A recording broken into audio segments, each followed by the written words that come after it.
li sadri wa yassir li amri wahlul 'uqdatam min lisani yafqahu qawli. Next, doa pagi. Bismillahirrahmanirrahim. Allahumma inni as'aluka ilman nafi'a wa rizqan thayyiba wa amalan mutaqabbala. Amin. Alright children, what day is today? Today is Thursday. How to spell Thursday?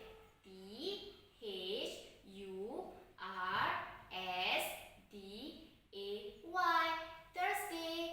What day is today? Today is 21st of May of 2020. Alright my dear, let's start our lesson. Alright, today's hafazan from the Juzul Amma is Surah Asy-Syams. This surah consists of 15 ayat.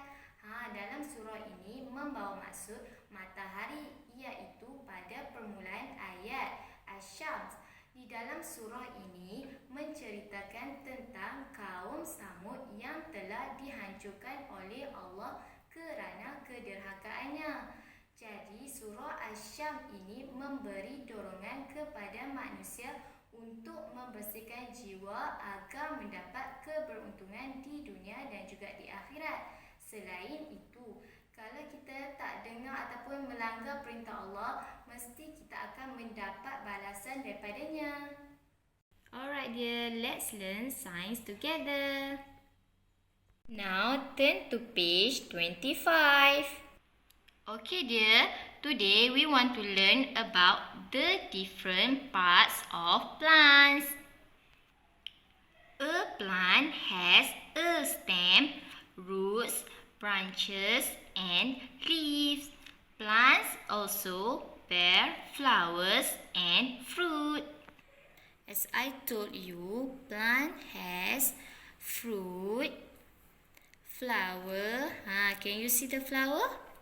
Branch, leaf, stem and root. Now turn to page 26. Alright, children, plants are important to us. They provide us with food. For example, tuber of a potato plant. Yang ni gambar apa children? Yang ni gambar ubi kentang. Next, bulb of an onion plant. Bawang ni dia special sikit children sebab daun dia ni boleh membekalkan makanan kepada kita. Children, can you see this picture? This one, fruit of a mango tree. For this one, nuts on a cashew plant. You all tengok kan kat sini? Yang ni adalah kacang dari pokok gajus. Next, florets of a cauliflower. Do you like to eat cauliflower? Yes, me too. Okay dear, what is this? This is stems of an asparagus. And the last one is leaves of a cabbage.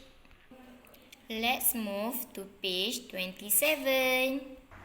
Okay sayang, you need to label the parts of the plant. Alright, you need to choose the correct answer and write it down. If you don't know, you may refer to page 25. For page 28, you need to do the activity with your parents. You can use any fruit or any plant that you have at home, such as apple, orange, tomato and cucumber. Then you need to cut these in half and draw them in cross section. And the last part is you kena tengok perbezaan biji benih tersebut. Okey, adakah semuanya kelihatan sama? Adakah bilangannya juga sama? Dan adakah biji benih itu terletak di tempat yang sama? Kalau you nak tahu, you kena buat aktiviti ni. Untuk buku Jawi, you kena buka muka surat 16 sehingga 20. Untuk buku latihan Jawi ini, you kena sambungkan setiap huruf yang telah diberikan. Okey, lam bertemu dengan alif. Macam mana nak sambungkan dia? Mari teacher tunjuk contoh. Tengok ya. Ni cara nak tulis lam bertemu dengan alif. Okey, yang ini lam bertemu dengan waw. Macam mana nak tulis? Contohnya seperti ini. Lam bertemu dengan ya, li. Contohnya seperti ini. Li. Jadi, pastikan you all buat latihan ini di rumah ya. For this art and craft is about Hari Raya. You can do this art and craft with your parents. Here, you need to cut out the cube shape from the paper card. So, you kena gunting dia dengan berhati-hati tau.